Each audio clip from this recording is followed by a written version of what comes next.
T20 world కప్లో చిన్న జట్లే పెద్ద జట్లకు షాక్ ఇస్తున్నాయి. ముఖ్యంగా ఇందులో మనం చెప్పుకోవాల్సిన జింబాబ్వే ఫస్ట్ తొలుత ఆస్ట్రేలియాని ఓడించింది. అయితే అందరు ఆస్ట్రేలియాని ఓడించినప్పుడు ఇది నామకే వస్తే ఏదో గాలివాటంగా ఆస్ట్రేలియాని ఓడించింది అన్నట్లుగా అందరూ అనుకున్నారు.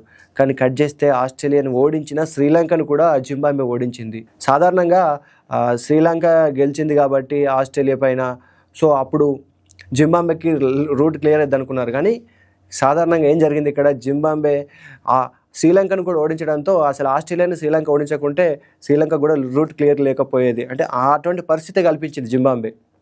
సో జింబాబ్వేని ఇక్కడ మనం చూసుకున్నట్టయితే జింబాబ్వే 2003 వరల్డ్ కప్లో ఇండియాతో గ్రూప్ స్టేజ్లో ఆడింది. సో ఆ మ్యాచ్లో కూడా అద్భుత ప్రదర్శన చేసింది.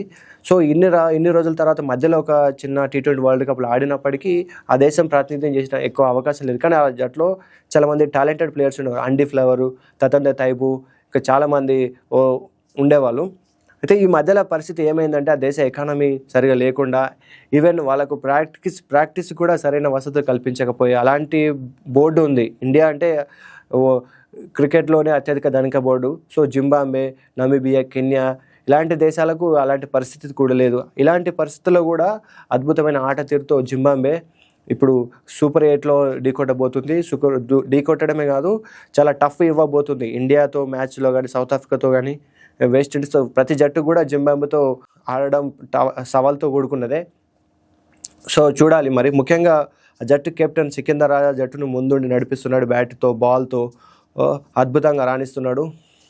సో చూడాలి ముందు జింబాబ్వే ఎలాంటి సంచలనం నమోదు చేస్తుందో, మరి సెమీఫైనల్కి వెళ్తుందా లేదా, మరి మీరేమనుకుంటున్నారో కమెంట్ చేయండి.